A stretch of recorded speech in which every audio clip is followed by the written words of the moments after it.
So if you are born again and you go and marry somebody who is not born again, one of the things that will happen is that your natures will clash, because the spirit and the flesh will always be at war.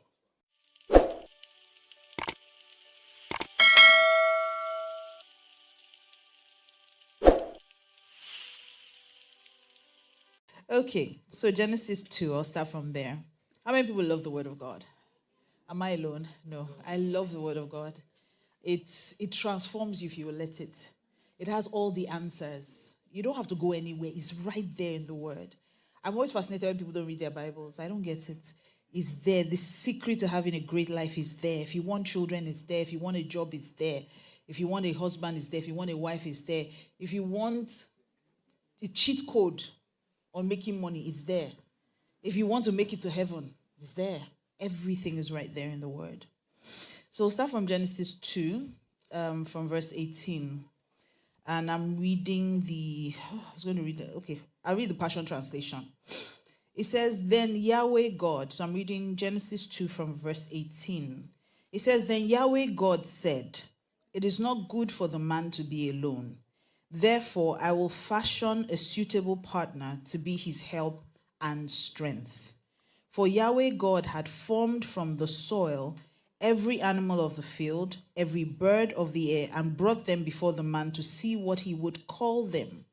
So whatever the man called the living creature, that was its name. He gave names to all the various cattle, birds, and wild animals. But Adam could not find a fitting companion that corresponded to him. So in other words, he couldn't find anybody that was like him. So Yahweh God caused Adam to fall into a deep trance, and while he slept, he took a portion of Adam's side and closed its place with flesh. Then Yahweh God used the portion of Adam's side and skillfully crafted a woman and presented her to him. Do we have women in the house tonight? Say, I'm skillfully crafted, made with expertise. Then Adam said, at last, one like me. Her bones were formed from my bones, her flesh from my flesh. This one will be called woman, for she was taken from man. And the Bible tells us in verse 24, for this reason, a man leaves his father and his mother to be unselfishly attached to his wife. They become one flesh as a new family. The man and his wife felt no shame, unaware that they were both naked. Praise God.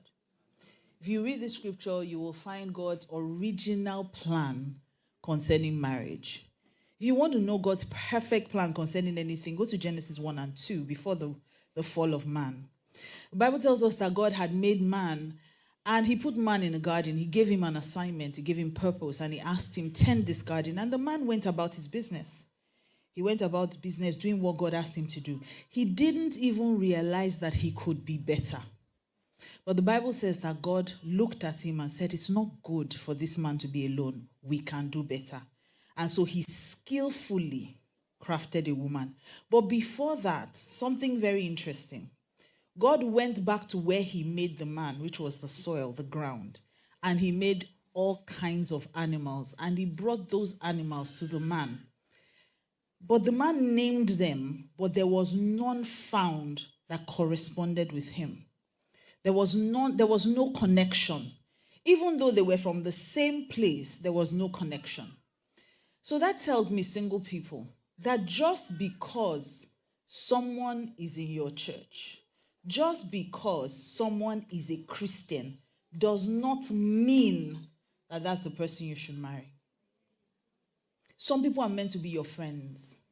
Some people are meant to be your colleagues. Some people are supposed to be in the choir with you.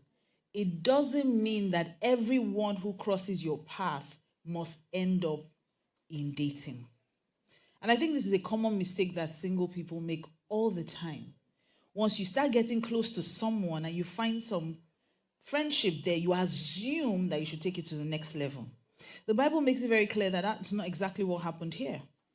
And Adam saw that these animals, God brought the elephant. He looked at it. How was he going to kiss that elephant? Think about it. He looked at the monkey, close enough, but not quite. And so God went back to the drawing board and he skillfully made a woman. Now, one of the things I've learned from this scripture is that when it comes to marriage, one of the things you must learn how to do is rest. Stop trying to pick by yourself. Let God make you an offer. Single people, did you hear me? Let God make you an offer. I've seen people end up messing up their lives because they are running all over the place, especially single ladies. And I know that there's this trend now where they say it's okay for you to go after a guy that you like. You don't have to wait, go. It doesn't end well. I know there are many stories. It's not the natural order. It's not the scriptural order. It's not even the social order. And if you want to know about marriage, you have to go back to the person who started marriage. There are lots of things going on around now. It's not marriage. I run a mentoring program for married women called Wife 101. And one of the things I find out when because we have sessions, I have one particular session that I call Vent Friday. So the ladies come in and complain about the things that are going on in their marriage. And most times after those sessions, I have to almost deal with depression because what I hear people go through, I'm saying, this is not marriage. I don't know who educated you. I don't know who schooled you. I don't know who taught you these things. But this is not marriage. And I found that a lot of people don't even know what marriage is. And so if I'm really going to address the topic that I have been given tonight, I probably have to tell you, if you're going to have a lasting relationship, then we have to know what kind of relationship will last, right? We have to go back to the beginnings. Like when you want to learn how to read, you have to learn the alphabets. You have to learn sounds. So we have to go back to the very beginning. So the first thing, if you're going to have a marriage that lasts or a relationship, because tonight's for the singles, if you're going to have a relationship that lasts, you have to have the right foundation. The Bible says that if the foundation be destroyed, what can the righteous do? No matter how beautiful the building is, if the foundation is not strong, it will collapse. It will collapse. In Nigeria, where I come from, we've had beautiful buildings, 18-story, just fall one day and collapse. Everything that has been put into it did not matter. The aesthetics, the interior, didn't matter. Why? Because the foundation was bad. Even the Bible says that if the foundation is wrong, then what can the righteous do? So the first thing you need to do is ask yourself, what kind of foundation do I have? And I always like to look at it from two angles. Your first foundation is your spiritual foundation. If you are not a born-again Christian who has a relationship with God, I can tell you for free that you will struggle in marriage. Why? Because it takes God to make a marriage work. And I've been in it for a couple of years now, so I can tell you for free. It takes God for a marriage to work. So if you don't have a sound foundation in terms of having a relationship with God and knowing what God says, because that's what the Bible is, God's word concerning any situation. If you want to find out about marriage, God has written about marriage in his word. If you do not have a relationship with God, you will struggle in marriage. You will struggle in marriage. It takes the nature of God for a marriage to work. You will find out that opposites generally attract. So if you are the kind of person that is introverted, you will be attracted to a man who is more outgoing or a lady who is more outgoing. Now, when you get married or you enter into a relationship, one of the things that will happen is that thing that attracted you will begin to annoy you. After you find this person talks too much. This person, why can't this person just stay in one place? Why can't this person just sit down? It will begin to annoy you. It will take the Holy Spirit with the fruit of the Spirit to help you manage that situation and eventually translate it into marriage. So your foundation as a child of God is important. If you don't have the nature of God, you will struggle in marriage. Marriage requires patience, it's a fruit of the Spirit. Marriage requires kindness, it's a fruit of the Spirit. Marriage requires temperance. It's not everything that you feel that you say. It requires lots of self-control. That's a fruit of the Spirit.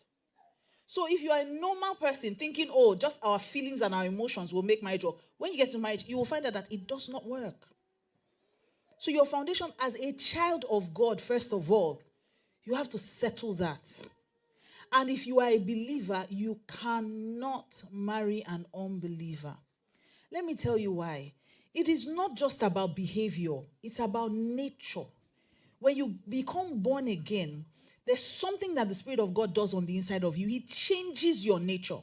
It's not that he changes your behavior, it changes your nature. There are certain things that no longer appeal to you. You become a different person. You now have the nature of God. There are things that you become more forgiving. You begin to grow in the things of God, and you become more like God.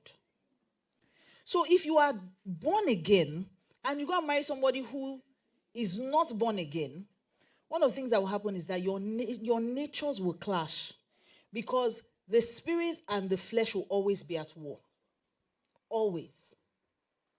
So I know that these are not the things people typically like to hear, but these are the true things that make marriage work. I can come here and give you 5 things you should do: smile every day, hug each other every day, kiss each other every day. But I'm telling you that those things do not work if the foundation is not right. So if you're a believer, marry a believer. I'll give you many other examples of why you should marry a believer, but the core thing is where you see, even it's light and darkness. I don't know if I can explain it more than that. It is light and darkness. I've seen people who are Christians, born again Christians, say to me that, "Oh, Pastor M, I like this guy because he's so nice." And the truth of the matter is that he can be nice, but nice is not the fruit of the Spirit. It is subject to what you do. If you are good, they'll be good to you. But kindness is a fruit of the Spirit. Even when you don't deserve it, that person is still good to you because of the kind nature that has been birthed inside of them as a child of God. And one of the things, single people, listen to me, one of the things you must look out for in a partner is a kind person.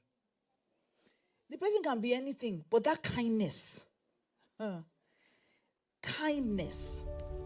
the person anticipates your need before you even have it. This person will feel like this. The person will be cold tonight. Let me make the house a bit warmer. It's those little things. The person will be tired today. Let me buy dinner. It's those little things that they do things for you and they don't count it. They don't even count the cost. They don't make you feel bad that they're doing good things for you. Kindness. And those things are the nature of God. It's not something that you walk up. It's not something that you just decide, "Oh, I'm going to just be nice to this person." No, because you won't always feel like being good to your partner. I know the hormones will be raging right now. Especially when you're not married. If you ask married people, you know that we're all just trying. We are just trying. It's just Jesus that when you look at the person and say, "This is a child of God, let me treat him well." It's not because he's behaving well. But when you are single and you're in love and the emotions are raging, and you're just thinking when we get married or going to do all kinds of things, no. Oh, there's the practical side of marriage. We will not always want to look into each other's eyes. Somebody has to do the dishes. Somebody has to take the trash out. Somebody has to pay the bills. We have to go to work. We'll be tired. We will not always feel like talking to each other nicely.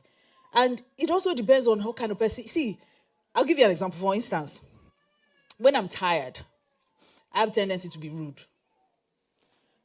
I've always known that.